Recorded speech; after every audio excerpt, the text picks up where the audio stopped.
अस्सलाम वालेकुम नाजरीन, आप देख रहे हैं प्रोग्राम एक्सपर्ट्स। मैं हूं दुआ जमील। आज के पैनल का हिस्सा होंगे अयाज खान साहब, आमिर इलियास राना साहब, फैसल हुसैन साहब, डॉक्टर आमिर लियाकत हुसैन साहब, हाफिज़ ताहिर महमूद अशफी साहब, ब्रिगेडियर रिटायर हारिस नवाज साहब। बड़े सवाल की तरफ बढ़ते हैं और सबसे पहले पीडीएम की बात कर रहे हैं। शो कॉज नोटिस के बाद पीडीएम बिखरने लगी है। एएनपी ऑपोजिशन इत्तेहाद से अलग हुई, जबकि पीपल्स पार्टी ने पीडीएम के तमाम ओहदों से इस्तीफों का ऐलान कर दिया है। गुज़श्ता रोज़ पीपल्स पार्टी की सेंट्रल एग्जीक्यूटिव कमेटी के इजलास में बिलावल भुट्टो जरदारी ने पीडीएम का शो कॉज नोटिस फाड़ कर फेंक दिया था और दो टोक अल्फाज में उन्होंने ये वाजे कर दिया था कि इस्तीफे भी नहीं देंगे और पीडीएम भी नहीं छोड़ेंगे। और आज बिलावल भुट्टो जरदारी ने कराची में एक लंबी प्रेस कॉन्फ्रेंस की है। शो कॉज नोटिस को उन्होंने मुस्तरद किया, पीडीएम के तमाम ओहदों से इस्तीफे देने का ऐलान कर दिया है। उन्होंने साथ ही ये वाजे किया कि शो कॉज नोटिस देकर दानिस्ता तौर पर ऑपोजिशन इत्तेहाद को नाकाबिले तलाफी नुकसान पहुंचाने की कोशिश की गई है। पीडीएम को फाल रखना है तो पीपल्स पार्टी और एएनपी से गैर मशरूत माफी मांगनी पड़ेगी। बिलावल भुट्टो की प्रेस कॉन्फ्रेंस के बाद लीगी रहनुमाओं के रवैये में थोड़ी सी तब्दीली कह लें, नरमी कह लें, देखने में आई है। राना सनाउल्लाह कहते हैं कि नून लीग और पीपल्स पार्टी में कोई लड़ाई नहीं है, हमारी जद्दोजहद अवाम के लिए है, गवर्नमेंट मुखालिफ तहरीक पीडीएम प्लेटफॉर्म से जारी रहेगी। मरियम नवाज साहिबा ने यह दावा किया है कि पीडीएम टूटी नहीं, कायम है। पीपल्स पार्टी का मामला मौलाना फजलुर रहमान अफहाम और तफहीम से तय करेंगे। इसी मुनासबत से एक्सपर्ट्स के लिए पहला और बड़ा सवाल है। डॉक्टर आमिर लियाकत हुसैन साहब, मैं आपसे आगाज़ करी हूँ। अब जिस तरह पीडीएम का मामला मैंने इंट्रो में भी बताया, आपके ख्याल में पीपल्स पार्टी के बगैर पीडीएम मुअस्सर होगी या नहीं? जी बहुत बहुत शुक्रिया। यकीनन मौसर नहीं होगी। उसकी पहली वजह तो ये है कि पाकिस्तान पीपल्स पार्टी के ही तमाम इनिशिएटिव्स थे जो कि लिए गए और पीडीएम में ये हमको नज़र भी आया कि किस तरह से बिलावल भुट्टो जरदारी साहब ने अपनी बालों को नजरी का सबूत दिया। और सिर्फ यही नहीं बल्कि अगर आप बहुत ही संजीदा सुलझे हुए सियासतदानों को अगर देखना चाहें तो पीपल्स पार्टी में आपको नजर आते हैं। ये नहीं कि आप शो कॉज नोटिस भेज दें, और जबकि शायद खाकान अब्बासी की सियासी उम्र तो है लेकिन सियासी अहलियत और काबिलियत उस तरह मुस्लिम लीग नून में जो दीगर लोगों की है, जब मोहम्मद जुबैर साहब हो गए या दीगर अफराज हैं जिनके बड़े बड़े नाम हैं, एकदम शो कॉज नोटिस उठा के देना, ये तो दरहकीकत इस बात की तरफ इशारा था, बल्कि गमाजी थी कि वो पीपल्स पार्टी से अपनी जान छुड़ाना चाहते हैं। और इसीलिए उन्होंने मौलाना फजलुर रहमान साहब के कांधे पर रखकर ये बंदूक चलाई और ये गोली सीधी पीपल्स पार्टी के सीने पर दागने की कोशिश की। मगर अगर आप देखें तो इसमें जो एक अहम तरीन बात है वो ये कि बिलावल भुट्टो ने बिल्कुल वही अंदाज इख्तियार किया। यहाँ बहुत मेरे सीनियर उस्ताद भी कहूँगा मैं मौजूद है, वो अंदाज इख्तियार किया जो अक़वाम मुत्तहिदा में जुल्फ़िकार अली भुट्टो ने कभी कोई पेपर फाड़ के किया था। और अगर लोगों को याद हो तो वो अक़वाम मुत्तहिदा की सलामती कौंसिल में उन्होंने वो पेपर फाड़ दिया था। तो उन्होंने अपने नाना का तर्ज अमल इख्तियार करते हुए पेपर फाड़ दिया और वाज़ेह तौर पर ये कहा कि गैर मशरूत जब तक हमसे माफ़ी नहीं मांगी जाएगी हम पीडीएम का हिस्सा नहीं रहेंगे। तो ये बिलावल भुट्टो का ये अंदाज जाहिर कर रहा है कि बिलावल भुट्टो बलूगत की तरफ बढ़ रहे हैं, सियासी बलूगत की तरफ बढ़ रहे हैं। बिलावल भुट्टो बहुत जल्दी में फैसले करना नहीं चाहते। बिलावल भुट्टो ये नहीं चाहते कि बहुत जल्दबाजी में कुछ ऐसा इकदाम कर जाए कि जिससे क्योंकि उनकी सियासत बहुत आगे पड़ी हुई है। उनकी सियासत तो अभी शुरू ही नहीं हुई क्योंकि अभी तो वो वज़ीर आज़म बनने के अहल नहीं है अपनी उम्र के लिहाज से, लेकिन अभी उनके लिए बहुत ग्राउंड आगे पड़ा हुआ है। तो बहुत सोच समझ कर, बहुत धीरज के साथ, बड़े इत्मीनान के साथ ये तमाम फैसले लेने के लिए जा रहे हैं और पीपल्स पार्टी ने बहुत दुरुस्त फैसला लिया। सही जी। अयाज खान साहब, देखिए फसाद तो मौलाना फजलुर रहमान को दिया ना, बड़ी ज़्यादती है कि शो कॉज नोटिस जारी किया और उसके बाद सबसे ज़्यादा शोर भी पीएमएलएन की तरफ से था। और उसके बाद अब जब बारी आई तो मरियम साहबा कहती हैं कि मौलाना फजलुर रहमान इसका फ़ैसला करेंगे। ज़ाहिर है वो उनका तदब्बुर बहुत उनको नज़र आ रहा है इस वक्त। ये बात पहले दिन से तयशुदा थी कि पीपल्स पार्टी ने इस्तीफे नहीं देने थे। जब पीडीएम का इत्तेहाद हुआ था उस वक्त पीडीएम में शामिल तमाम जमातों को इसका एहसास होना चाहिए था, होगा भी। लेकिन शायद फिर मोमेंटम ऐसा बन गया कि वो लगा कि नहीं, हम जब कहेंगे तो पीपल्स पार्टी भी इस्तीफे दे देगी। और फिर स्पेशली वो जो लॉन्ग मार्च को इस्तीफों के साथ जब मशरूत कर पीडीएम कितनी मौसर है। अयाज खान साहब, आप प्लीज़ कंप्लीट कीजिएगा अपना पॉइंट ऑफ व्यू। अच्छा, बात उस हवाले से मैं ये कहूँगा कि ज़ाहिर है जब पॉलिटिकल पार्टीज़ कोई इत्तेहाद बनाती हैं तो फिर गिव एंड टेक होता है। इस तरह के फैसले नहीं किए जाते कि जी फौरी शो कॉज नोटिस कर दें या हार्ड लाइन ले ली जाए। ज़ाहिर है सबको जब साथ आपने लेके चलना होता है। ठीक है, पीपल्स पार्टी के बारे में कहा जाता है कि वो शायद निकलना चाह रही थी। कुछ लोग कहते हैं कि जी पीएमएलएन पीपल्स पार्टी को निकालना चाह रही थी क्योंकि वो बहुत स्ट्रेंथ ज़्यादा बन रही थी। जो भी मामलात हों, पीएमएलएन उसमें बड़ी जमात है, पीपल्स पार्टी बड़ी जमात, इनको अपनी सियासत करनी है, अपने अंदाज से सियासत करनी है। किसी के कहने पे तो ज़ाहिर है ये अपनी सियासत का रुख नहीं मोड़ेंगे, लेकिन आज जो PMLN का रिएक्शन है उस पर, वो हौसला अफजा इस हवाले से है कि वो अब उन्हें समझ आ गई है कि डैमेज ऑलरेडी बहुत ज़्यादा हो गया, तो मज़ीद नहीं होना चाहिए। क्योंकि मैं आज राना सनाउल्लाह साहब की मीडिया टॉक भी देख रहा था, तो उसमें भी खासी पॉलिटिकल मैच्योरिटी नज़र आ रही थी। वो उस तरह की पहले जिस तरह की बातें हो रही थी नहीं हो रही थी। तो आज के रिएक्शन के बाद मेरे ख्याल पीपल्स पार्टी को भी ज़ाहिर है आपने करना क्या है, गवर्नमेंट के खिलाफ चलना है ना, आपने गवर्नमेंट को सीधे रास्ते पे लाने की कोशिश करनी है। आपने अगर आवाम के लिए कुछ करना है, महंगाई कम कराने के लिए आपने कोई तहरीक चलानी है, कोई प्रेशर डालना है गवर्नमेंट पे, तो फिर आपस में लड़ाई करके तो आप नहीं कर सकते। आपस में वर्किंग रिलेशनशिप रहना चाहिए। इस हद तक नहीं जाना चाहिए कि फिर आपस में वापसी का रास्ता ना रहे, एक दूसरे को इतना नाराज़ ना कर लें।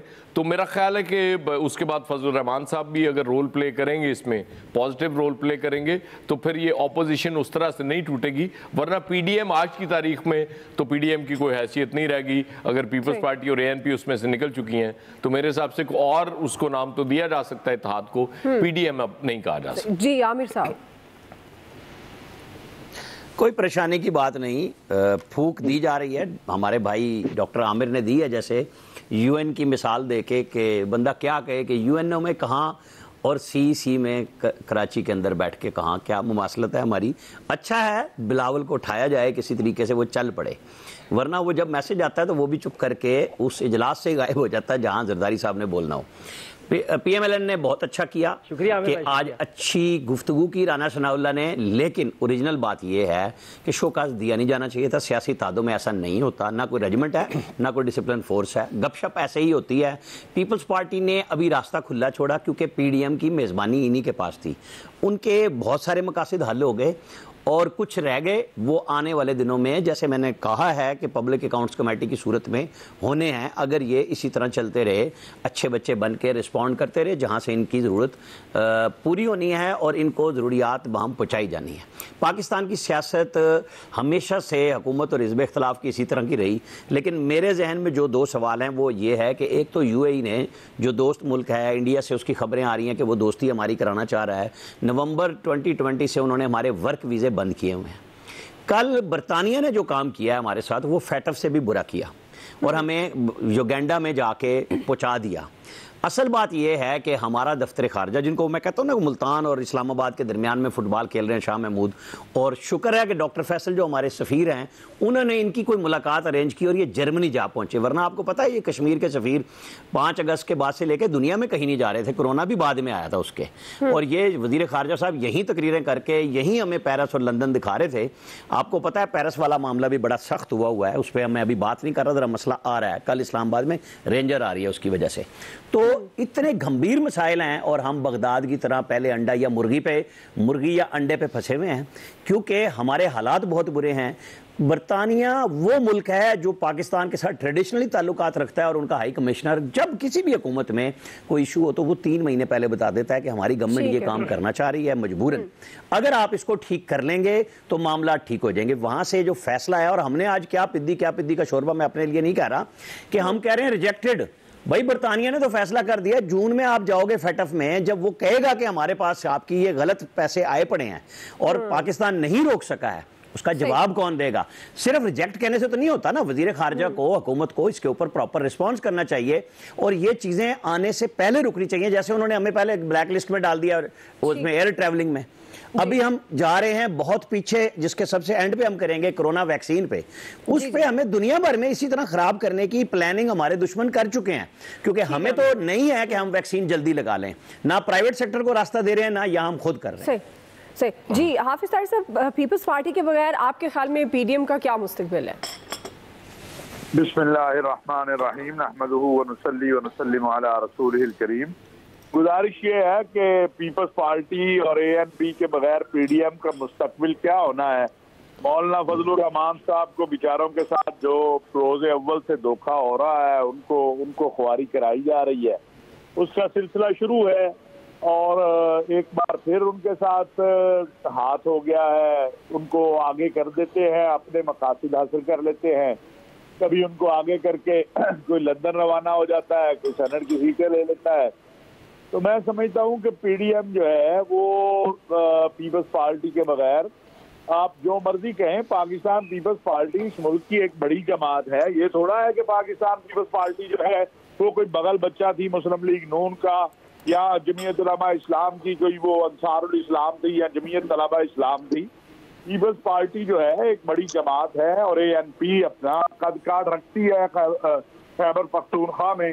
तो जब ये दोनों पार्टियां नहीं होंगी तो पीडीएम का तो बहरहाल जो है वो इन्ना लिल्लाही है और क्या है, और उससे क्या फर्क पड़ता है कि मुस्लिम लीग नून जो है वो अपनी सियासत करना चाहती है। अब उनको ये एहसास हो गया है, मेरा ख्याल है आज की राना सनाउल्लाह साहब की गुफ्तगू से ये लग रहा था कि उनको ये एहसास हो गया है कि लोगों को दबके मार के और डरा के और शोकाज दे के, ये शोकाज तो बड़ी हंसी वाली लताइफ में से एक होगा पाकिस्तान की सियासी दुनिया में।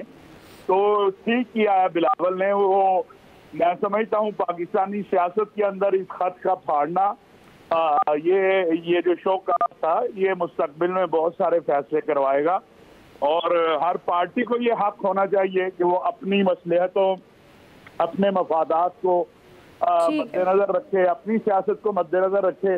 अगर पाकिस्तान पीपल्स पार्टी ने मौलाना साहब या पाकिस्तान मुस्लिम लीग नवाज की सियासत को करना है तो फिर उन्हें जम हो जाना चाहिए मुस्लिम लीग नवाज में या जमीयत उलमा इस्लाम।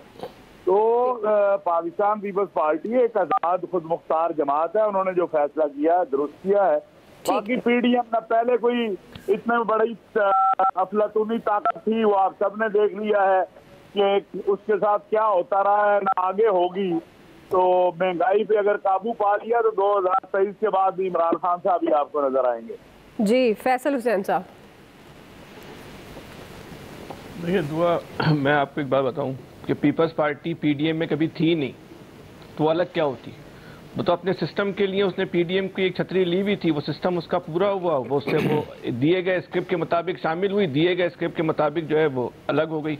यही हाल मुस्लिम लीग नून का है। मुस्लिम लीग नून को भी जो है अपनी चीज़ों को मैनेज करना, जिस दिन उसकी चीज़ें मैनेज हो जाएंगी वो भी अलग हो जाएगी। पीडीएम तो सिर्फ जो है वो मौलाना फजलुर रहमान का नाम है, जो मौलाना फजलुर रहमान से शुरू होकर मौलाना फजलुर रहमान पर ही जो है वो ख़त्म हो जाता है। इस मुल्क का इस वक्त अलमिया ये है और इस हुकूमत की सबसे बड़ी खुशकिस्मती ये है कि इस मुल्क में अपोजिशन का कोई वजूद ही नहीं है। ये पाकिस्तान की तारीख का शायद पहला, जिसको हम जमहूरी दौर कह रहे हैं, जो भी दौर कह रहे हैं, ये वाहिद दौर है जो बगैर अपोजिशन के चल रहा है। इधर जिसमें हुकूमत जो है वही हुकूमत भी है, अपोजिशन भी हुकूमत ही है। वो सिर्फ उसकी जो कैरेक्टर है वो अपनी ज़ात की हद तक है। आम आदमी के लिए इस अपोजिशन का इस 2.5 साल में 3 साल में कोई रोल ही सामने नहीं आया। आज कराची में आपको थोड़ा सा टाइम देते, बड़ा दिल दुखा हुआ हम लोगों का, कराची वालों का। आज कराची की तारीख का जो है वो बदतरीन दिन है। कराची की तारीख का इसलिए बदतरीन दिन है कि कराची की आबादी को 2.5 करोड़ 3 करोड़ कम गिना गया और उसकी आज जो है इस्लामाबाद में जो है मंजूरी दे दी गई। और ये मंजूरी उन लोगों ने मंजूरी दी है जो लोग इस शहर से मैंडेट लेकर गए थे, एमकेएम और तहरीक इंसाफ और एमकेएम के वज़रा ने आज उस मंजूरी दे दी। जो चौकीदार थे उन्होंने जो है शहर को जो है को लूट लिया, उसको तबाह कर दिया। शहर के लोगों के बहुत शदीद नौइयत के जो है वो तहफ़्फ़ुज़ात हैं। आपको इस शहर की जिम्मेदारी दी गई थी, रिस्पॉन्सिबिलिटी दी गई थी, इनके हकूक़ का तहफ़्फ़ुज़ करना था आपने, लेकिन आपने तहफ़्फ़ुज़ करने के बजाय जो है इसकी एक बर्बादी के ऊपर जो है उसकी जो है आपने मंजूरी दी। पीपल्स पार्टी का जो इस पर एतराज़ है वो कराची के हवाले से नहीं है, उसका मजमूई सिंध की आबादी के हवाले से। पीपल्स पार्टी तो चाहती भी नहीं है कराची की जो है वो आबादी बढ़े। उसको पता है कराची की अगर जैनमन आबादी सामने आ गई तो फिर वजीर आला जो अंदरूनी सिंध से नहीं आएगा, फिर वजीर आला सिंध का जो है वो कराची से आ जाएगा। पीपल्स पार्टी तो खुद भी नहीं चाहती, लेकिन जो तहरीक इंसाफ ने और एमकेएम ने आज इस शहर के साथ जुल्म किया है ये पूरी तारीख में हमेशा लिखा भी जाएगा और इसके असरात जो है वो 249 के डायरेक्शन में रिफ्लेक्ट भी होंगे। सर जी ब्रिगेडियर साहब, छोटी सी बात, फैसल दुखी साहब, फैसल दुखी, छोटी सी बात ब्रिगेडियर साहब, अगर फैसल दुखी साहब, जो आपका दुख है ना कि कराची से वजीर आला आ जाएगा, ये जो एमकेएम और पीटीआई वोट लेके गई ये किसके पास गई? ये सारी आबादी भी बढ़ा देंगे तब भी यही करैक्टर रहेंगे। ठीक है जी ब्रिगेडियर साहब। देखिए इसमें ये बात पीएमएल की, देखिए मेरे अपनी सस्पेंड ये कि PML never wanted long moves, और इसलिए कि उन्होंने एक तो टाइम गलत चुना था, 2 दिन के लिए आना, इतनी एफर्ट करना और फिर वापस चले जाना। और उस वक्त जो इन्वायरमेंट्स हो गई हुई थी, जिस तरीके से चल रहा था हालात, वो इनकी फेवर में नहीं थे।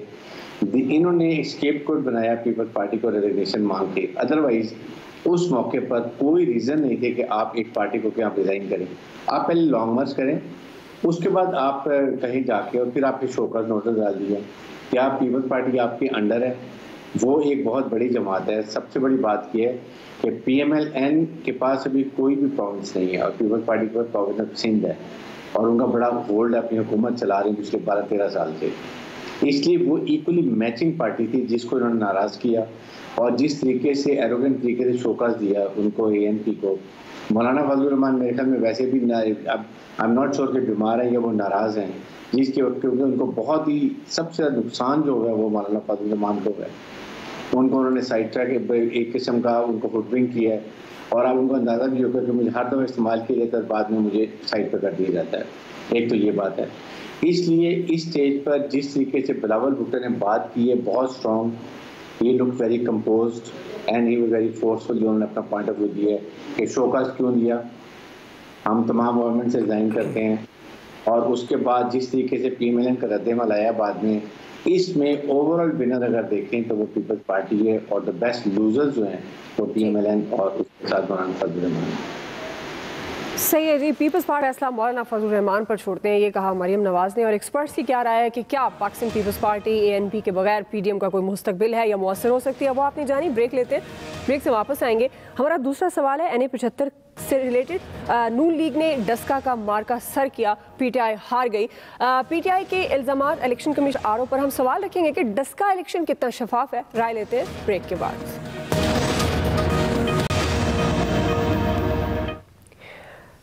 वेलकम बैक नाज़रीन। PMLN ने सख्त मुकाबले के बाद डस्का का ज़िमनी इलेक्शन जीता है। गैर सरकारी नताइज के मुताबिक PMLN की नौशीन इफ्तिखार साहिबा ने 1,10,075 वोट लेकर वो कामयाब रही हैं, जबकि पाकिस्तान तहरीक इंसाफ की उम्मीदवार असजद मली को 93,433 वोट मिले। PMLN ने हुक्मरान जमात PTI को तकरीबन 17,000 वोटों के मार्जिन से शिकस्त दी है। ताहम पाकिस्तान तहरीक इंसाफ ने अपनी शिकस्त का मलबा इलेक्शन कमीशन पर डाला है। PTI के उम्मीदवार असजद मली ने इलेक्शन कमीशन पर डस्का इंतखाबात मैनेज करने का इल्ज़ाम लगाया है, तो फिरदौस आशिक अमान साहिबा ने रिटर्निंग ऑफिसर पर जानिबदारी का इल्ज़ाम लगाते हुए ये दावा किया है कि नून लीग ने हल्के में 12 करोड़ रुपए तकसीम किए हैं और पोलिंग स्टेशन पर खरीदो फरोख्त की गई है। प्राइम मिनिस्टर इमरान खान साहब ने डस्का इलेक्शन में नाकामी की वजूहात जानने के लिए सेनेटर एजाज चौधरी साहब को रिपोर्ट तैयार करने की हिदायत कर दी और ये कहा है कि बताया जाए कि 19 फरवरी के इलेक्शन में जीत और 10 अप्रैल को शिकस्त की वजह क्या है। इसी मुनासबत से ये सवाल आमिर साहब मैं आपसे आगाज़ कर रही हूँ। अब ये जिस तरह के इल्ज़ामात पाकिस्तान तहरीक इंसाफ लगा रही है ROs को लेकर इलेक्शन कमीशन पे के इंतखाबात को मैनेज किया गया है, आपके ख्याल में डस्का इलेक्शन कितना शफाफ हुआ? देखें, जब इलेक्शन कमीशन ने दोबारा इलेक्शन की बात की और सुप्रीम कोर्ट ने उसे अपहेल्ड किया तो हमने ये कहा था कि पाकिस्तान में शफाफ इलेक्शन की बुनियाद पड़ गई है और चाहिए ये कि इलेक्शन कमीशन को मज़ीद मजबूत करें। वो किसी के हक़ में आए फैसला या ख़िलाफ़ आए, इलेक्शन शफाफ होना चाहिए। और गप के लिए बता दूं कि एक स्पेशल असिस्टेंट थे सियालकोट से ही, उन्होंने स्पेशल असिस्टेंटी से रिज़ाइन किया, उस हल्के में गए, इलेक्शन का रिजल्ट जब रुक गया तो उन्होंने बाद में कहा हुण मैं नहीं जाना, मैं 35-40 लाख रुपया लाया तो कैंडिडेट नठ गया रुपया लाने तो आप देख लें कि वो दोबारा वहाँ नज़र आए थे। कितना मोमेंटम हुकूमती पार्टी की तरफ से था। ज़रूर एजाज चौधरी साहब की रिपोर्ट जानी चाहिए, लेकिन क्या वो स्पेशल असिस्टेंट की वहाँ ना जाने की वजह भी लिखेंगे, क्योंकि जो यहाँ ऊपर बैठ गया उसके नीचे से रिपोर्ट नहीं आती।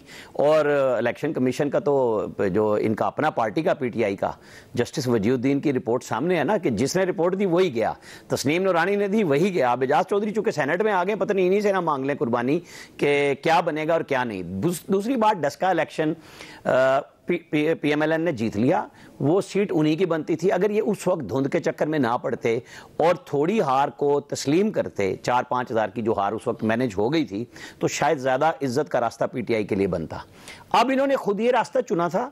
कोई बात नहीं है, ये चारों सूबों से ज़िमनी इलेक्शन PTI हार गई, क्योंकि यही इलेक्शन बाकी बचा था, बाकी तो सारे ये हार चुके।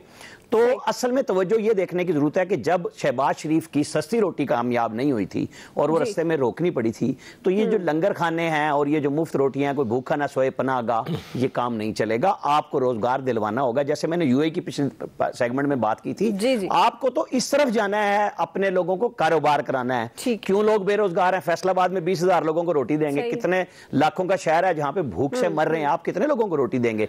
क्यों बना रहे हैं ऐसा रास्ता जो पायदार नहीं है, जो पहलों को आप कह चुके हैं कि आप सही नहीं कर सके बेसिकली। और बुनियादी बात यह है कि इन सब को चंदे और खैरात की बजाय काम पे लोगों को लगाना चाहिए, रोजगार का रास्ता बनाना चाहिए। महंगाई, जैसे अल्लामा ताहिर अशरफी साहब कह रहे थे कि अगर इमरान खान महंगाई कंट्रोल कर ले, मेरी तरफ से वो 20 साल रहे अगर इस मुल्क में आम आदमी को रोटी मिले, रोजगार मिले, कोई भी हुक्मरान होगा लोग उसे पसंद करेंगे। लेकिन वादे करके आने वाले जब भूल जाएं और फिर वो मिसाल दें कि मदीना मुनव्वरा में भी ऐसा नहीं था, तो पहले आप खुशहाली दिखाते थे, अब आप हमें क्या सिखाते हैं? जी हाफिज ताहिर साहब, डस्का इलेक्शन आपकी नजर में कितना शफाफ था? पाकिस्तान तहरीक इंसाफ के जो इल्जाम सामने आ रहे हैं, देखिए बात यह है कि पाकिस्तान में ये तो रिवायत कायम है कि कोई भी जीते कोई भी हारे, उसने क्या दूसरे ने कहना है कि ये नहीं जेन्युइन नहीं था।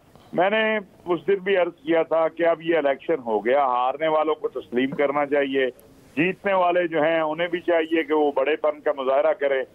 अब इस इलेक्शन के हवाले से बहुत कुछ कहा जा सकता है, इलेक्शन कमीशन पे भी बड़ी बात हो सकती है और भी बहुत सारी बातें हो सकती है, लेकिन गुजर गया।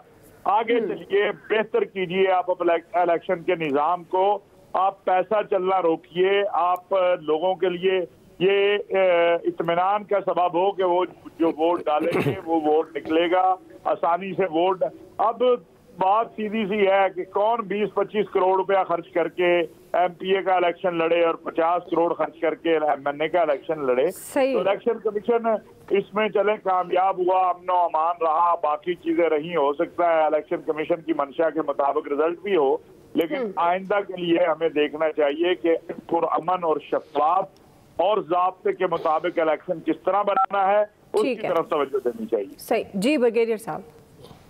देखिए, एक तो बात ये कि पहले तो पाकिस्तान इलेक्शन कमीशन से सवाल करना चाहिए कि अगर यही अरेंजमेंट पहले किए जाते तो फिर ऐसी प्रॉब्लम ना होता, पाकिस्तान के अवाम को पैसा भी खर्च ना होता।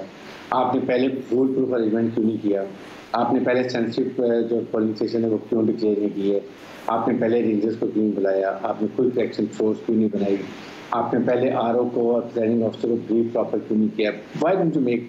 तो कहीं ना कहीं उनको भी स्टेज सवाल करना चाहिए, बजाय कि हर वक्त हम बाकी लोगों को कह रहे हैं, सिविल एडमिनिस्ट्रेशन कह रहे हैं, they are also responsible. Number 2 बात है कि देखिए ये उनकी इलेक्शन था, उन्होंने जीतना था और वो जीत गए, लेकिन PTI has to look inward कि आपके फौरदाद शिकवान, आपका ये उस्मान डार और इब्राहिम रज़ी इनका एरिया था, इनकी आपस में क्या अंडरस्टैंडिंग है? वर दे वर्किंग है द फोर्स या ये डाइवर्जन एक्सरसाइज जा रहे थे, वो भी देखने की बात हमें चेक करनी चाहिए।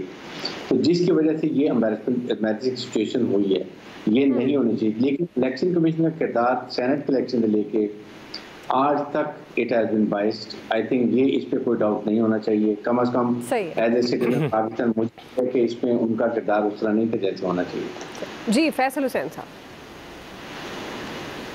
देखिए, ये तो ठीक है, तहरीक इंसाफ इलेक्शन हार गई, लेकिन जो तहरीक इंसाफ की कारकर्दगी है और मीडिया में जो तहरीक इंसाफ की रेपुटेशन बन गई है, उस तनाजुर में जो तहरीक इंसाफ ने जो वोट लिए वो बड़े हैरत अंगेज हैं कि जितने वोट तहरीक इंसाफ ने ले लिए वो बड़े जो है वो सियासी तजिया निगारों के लिए भी जो है उनको भी उनके लिए भी इस वोट बैंक ने तहरीक इंसाफ के वो कई सवालात जो है वो पैदा कर दिए। तो जो जिस इलाके में तहरीक इंसाफ ने इतने वोट लिए हैं वो मुस्लिम लीग का बहुत मजबूत तरीन जो है वो गढ़ है, पूरी पट्टी जो है मुस्लिम लीग की पट्टी कहलाती है, इसको उर्फ हम जीटी रोड कहते हैं। आमिर भाई शायद सही बताएंगे, जीटी रोड ही कहते हैं ना पूरे इलाके को, जो मुस्लिम लीग का गढ़ कहलाता है। वो बड़ी जो हैरत अंगेज बात है कि 57,000 रुपए आजाद उम्मीदवार के भी पड़े हैं। दूसरी बात में जितने वोट पड़े, अगर मजमूई वोट गिने और फिर वो जो जितने घंटे पोलिंग होती है उस पोलिंग के टाइमिंग का और उस वोट पड़ने वाले वोटों का तनासुब करें आपस में, तो उसमें भी कोई बड़ा मुश्किल कुछ समझ में नहीं आ रहा कि एक हल्के में एक दिन में इतने सारे वोट कैसे पड़ गए। ये भी अपनी जगह सवाल मौजूद है। बहरहाल तहरीक इंसाफ ने जो है वो इलेक्शन हार गई, लेकिन जो वोट लिए उससे उसने कई सवालात जरूर जो है वो छोड़ दिए कि जो अमूमी तासुर है, और हकीकत भी है कि तहरीक इंसाफ की कारकर्दगी है, जिस तरीके से बेरोजगारी फैल रही है और वज़ीर आज़म जो है वो रोजगार देने के बजाय, जैसे आमिर साहब भी कह रहे थे कि वो लोगों को जो है सिर्फ वो सालन की प्लेटें बांट रहे हैं, उस तनाजुर में ये सूरत हाल है। इससे बड़ी हैरत अंगेज लगा है सारी सूरत हाल मुझे। जी डॉक्टर आमिर लियाकत हुसैन साहब। जी मैं इन तमाम बातों से कतई नज़र ये अर्ज़ करना चाहता हूँ कि हम एक चीज़ को भूल रहे हैं हम सब, और वो ये कि हमने ये नहीं देखा कि एक खातून मुकाबले पर थी और इतनी ख़वातीन बड़ी तादाद में निकली हैं। जब कोई खातून मुकाबले पर होती है तो हमें ज़रताज गुल वज़ीर का इलेक्शन अपने सामने रखना चाहिए कि वहाँ पर फ़ारूक लगारी के बेटे भी हार गए। तो जब खातून थी तो मैंने पहले भी पार्टी को मशवरा दिया था और मैं और फवाद चौधरी देते रहते हैं, और उसमें भी हमने कहा था कि अगर खातून मुकाबला कर रही हैं तो खातून ही को वहाँ पर कैंडिडेट होना चाहिए, क्योंकि फिर इंसान आखिर में सोचता है, क्योंकि जो 13,000 वोटों का फ़र्क है, अगर इस फ़र्क को आप देखें तो ये फ़र्क नहीं रहता अगर दूसरी तरफ से भी खातून होती। दो ख़वातीन के दरमियान अगर मुकाबला होता तो नतीजा बहुत मुख्तलिफ आपको नज़र आता। तो मैं ये नहीं समझता कि डस्का में पाकिस्तान तहरीक इंसाफ जो है वो हार गई है, बल्कि डस्का में नून लीग जीत गई है। जी अयाज खान साहब। दिलचस्प बात यह है कि जब लास्ट इलेक्शन जहां से गड़बड़ शुरू हुई थी वो तकरीबन 8 से 10,000 वोटों से पीटीआई हार रही थी, जिसके बाद वो धुंध पड़ गई थी और वो सारा मामला हुआ। अब दोबारा इलेक्शन हुआ तो 17,000 वोटों से हार गए, तो 8,000 वोटों की शिकस्त मेरे ख्याल ज़्यादा बेहतर थी सब कुछ के होने के बावजूद। बेसिकली जिस दिन सुप्रीम कोर्ट ने ये फैसला दे दिया था कि री इलेक्शन होगा, उस दिन ज़हनी तौर पे पीटीआई वहाँ से हार गई थी। पीटीआई एक तो उस्मान डार का हवाला दे दिया आमिर ने कि वो बिल्कुल नहीं गए, दूसरा वहाँ का जो मकामी इनका ओहदेदार था उसने भी बिल्कुल इंटरेस्ट ही नहीं लिया। बेशुमार लोग वोट देना चाह रहे थे पीटीआई को, शायद वही फ़र्क पड़ता फिर 8-10 हज़ार से हारती, लेकिन उन्होंने बिल्कुल ये तय कर लिया कि हम तो हारे हुए हैं, इसलिए कोई एफर्ट करने की ज़रूरत नहीं है, जिस वजह से ये सारी गड़बड़ हुई है। और ठीक है पीएमएलएन की सीट थी वो ले गए, बल्कि नौशीन साहिबा ने अपने वालिद साहब से ज़्यादा वोट लिए हैं, उन्होंने 1,02,000 के करीब वोट लिए थे, ये तो उनसे भी ज़्यादा वोट ले गई हैं, तो ये बड़ी अच्छी कामयाबी पीएमएलएन के लिए। लेकिन ये डिमोरलाइज्ड पीटीआई के ख़िलाफ़ ज़्यादा बेहतर इनका हो सकता था रिजल्ट अगर ये थोड़ी मेहनत कर लेते। इन्होंने बिल्कुल मेहनत नहीं की। सही है जी, अगर थोड़ी मेहनत कर लेते तो रिजल्ट बेहतर हो सकता था पाकिस्तान तहरीक इंसाफ का। एक्सपर्ट्स की राय जान चुके हैं, ब्रेक लेते हैं, ब्रेक से वापस आएंगे। तीसरा सवाल हमारा कोरोना से मुताल्लिक। हम सवाल ये रखेंगे कि कोरोना पर कंट्रोल के लिए मुकम्मल लॉकडाउन कितना ज़रूरी है। राय लेते हैं ब्रेक के बाद। नाज़रीन, कोरोना की तीसरी लहर खौफनाक हो गई है। पाकिस्तान समेत दुनिया भर में कोरोना से बचाव की वैक्सीन लगाई जा रही है, लेकिन इसके बावजूद कोरोना वबा आउट ऑफ कंट्रोल है। पाकिस्तान में भी कोरोना वायरस के फैलाव में शिद्दत आ चुकी है। गवर्नमेंट की जानिब से मुख्तलिफ पाबंदियाँ भी लगाई गई हैं, लेकिन कोरोना के मस्बत केसेस और अमवात की शरह में बतदरीज इजाफा होता जा रहा है। और इस वक्त पंजाब में सूरत हाल सबसे ज़्यादा संगीन है। सूबे के 5 बड़े शहरों में कोरोना के फैलाव की शरह 19% पर पहुँच गई है। बिगड़ती सूरत हाल के बायस पंजाब गवर्नमेंट ने मुतासरा इलाकों में मुकम्मल लॉकडाउन की तजवीज़ दे दी है। ताहम इस हवाले से हतमी फैसला NCOC ने ही करना है। डॉक्टर आमिर लियाकत हुसैन साहब, मैं आपसे आगाज़ करूँ। सवाल ये है, कोरोना पर कंट्रोल के लिए आपके ख्याल में मुकम्मल लॉकडाउन होना चाहिए? जी मेरा तो शुरू से यही ख्याल है और मैं आज भी यही कहता हूँ कि मुकम्मल लॉकडाउन जब तक नहीं होगा, एक मरतबा ही तकलीफ सब उठा लें, तरह ये स्मार्ट लॉकडाउन से अगर हम बाहर निकलें। लेकिन मैं अब बहुत ही मुख्तसर वक्त में एक बात ज़रा बरसबील माहौल और अज़राह तयन गोश गुजार करना चाहता हूँ, और उसकी सिर्फ इंडोर्समेंट मैं मौलाना ताहिर अशरफी साहब से चाहता हूँ। अगर आप मुझे वक्त दें, सिर्फ मैं आपसे 40-50 सेकंड दूंगा। और वो ये कि देखिए दुनिया में एक बड़ी अजीम हस्ती गुजरी है, उनका नाम हज़रत खालिद बिन वलीद रज़ी अल्लाह ताला अन्हु है। और खालिद बिन वलीद को निगाह ख़त्म नबूवत देख रही थी कि ये अल्लाह की तलवार साबित होंगे। इसलिए अगर ग़ज़वा उहद के मौके पर हज़रत खालिद बिन वलीद रज़ी अल्लाह ताला अन्हु आते हैं, तशरीफ़ लाते हैं और पीछे की तरफ से हमला करते हैं, तो वहाँ कोई माले गनीमत का मामला नहीं था। हज़रत अब्दुल्ला बिन जुबैर रज़ी अल्लाह ताला अन्हु बहुत ही बड़े आलिम और बहुत ही बड़े फ़क़ीह सहाबी थे, और यकीनन उनसे इज्तिहादी ख़ता भी नहीं हो सकती। लिहाजा अगर कोई माफ़ी मांगता है और अगर कोई कहता है कि मुझसे गलती हो गई, तो हमारे दीन में ताहिर अशरफी साहब फरमा रहे हैं और बताएंगे ज़रूर हमें, फरमाते हुए कि आने वाला महीना हमसे कहता है अल्लाहुम्मा इन्नका करीमुन तुहिब्बुल अफ़्व फ़अफ़ु अन्ना, कि अल्लाह ताला माफ़ी को पसंद करता है तो माफ़ करने वालों को भी पसंद करता है। लिहाजा अगर किसी से भी ऐसी कोई बात हो जाती है और उसने कर दी है तो उसको माफ़ करें और आगे बढ़ें, क्योंकि सब मोहब्बत करने वाले लोग हैं। खालिद बिन वलीद से भी मोहब्बत करना ज़रूरी है, फारूक आज़म से मोहब्बत करना भी ज़रूरी है, सहाबा के पूरे सितारों से मोहब्बत करना ज़रूरी है, उसके बगैर रसूलुल्लाह को राज़ी नहीं किया जा सकता। ताहिर रशीद साहब, मैं गलत तो नहीं कह रहा? बिल्कुल डॉक्टर साहब। ठीक जी, हाफिज ताहिर सर। जी जी बिल्कुल डॉक्टर साहब, आपने दुरुस्त फरमाया। पहली बात तो ये है कि हम सबको गुफ्तगू करते हुए ख्याल आना चाहिए कि हम क्या बात कर रहे हैं, और फिर जब लाखों करोड़ों लोग हमें देख रहे हों तो हमें तो बहुत ही एहतियात करनी चाहिए, बहुत। बहरहाल ये जो मामला है, अल्लाह के नबी सल्लल्लाहु अलैहि वसल्लम ने फरमाया अस्हाबी कन्नुजूम बिअय्यिहिम इक्तदैतुम, मेरे सहाबा सितारों के मानिंद हैं, जिसको भी पकड़ लोगे हिदायत पाओगे। हमारे लिए असहाब रसूल और अहले बैत जो हैं वो सर के ताज हैं, ईमान का हिस्सा हैं, उनके बगैर हमारा ईमान मुकम्मल नहीं होता और हमें बिल्कुल एहतियात करनी चाहिए। एक्सप्रेस न्यूज ने भी माजरत की है और हमारे आफ्ताब इकबाल साहब ने भी माजरत की है, और मामला अब मैं अर्ज कर दूंगा, मामला अब चूंकि कैमरा के पास है, लिहाजा हमें आगे बढ़ना चाहिए, रमजान की रहमतों बरकतों की तरफ मुतवज्जे होना चाहिए, और इस मामले को जो है वो कानून के हवाले हो गया, उसके सुपुर्द कर दें। गालियां दे के खुद भी अपने अमाल को गुनाह में खुद भी गुनाह में मुब्तला ना हो। असहाब रसूल और अहले बैत ने हमें गालियां देना नहीं सिखाया है, उन्होंने हमें अमन, मोहब्बत, प्यार, रवादारी और अखुवत सिखाई है, और उसी को लेके हमें आगे बढ़ना है। बिल्कुल आपकी बातें दुरुस्त है। वक्त मेरे पास कम है, कमेंट कर दीजिएगा, मुकम्मल लॉकडाउन जरूरी है या नहीं? देखें, हमारे यहाँ लॉकडाउन वाला मामला जो है ना, ये मुमकिन ही नहीं है। एहतियात, एहतियात और एहतियात। ठीक हो गया जी आमिर साहब, साथ साथ यही दरखास्त है। सही हो गया जी आमिर साहब। देखें जी, एहतियात तो हम करते नहीं, और कारोबार हमें बचाना है, लोगों को कारोबार भी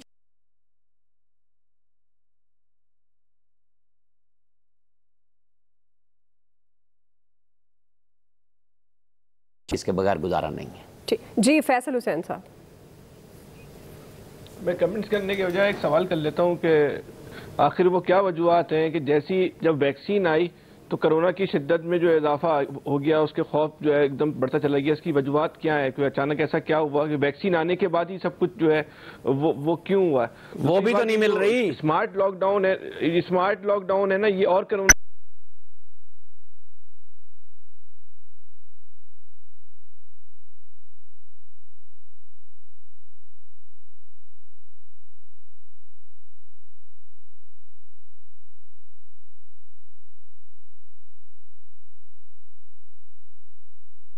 %19.8% 20% है। देयर इज नो हार्म कि वहाँ पर लॉकडाउन सिर्फ उन अफेक्टेड एरिया में किया जाए, और बाकी जो स्मार्ट लॉकडाउन और district administration has to be very very strict, mask के ऊपर, सोशल डिस्टेंसिंग के ऊपर और टीवी के ऊपर लोगों को आगाह करें। अभी भी उसके ऊपर नहीं है। वैक्सीन कब आ रही है और उसके लिए इसके असरात क्या हैं जो नई वेरिएंट आया है, अगर हम लोगों को बताएं तो आई थिंक, और सबसे बड़ा ये बताएं हर एक फैमिली मेंबर अपने घर का, अपनी फैमिली का जिम्मेदार।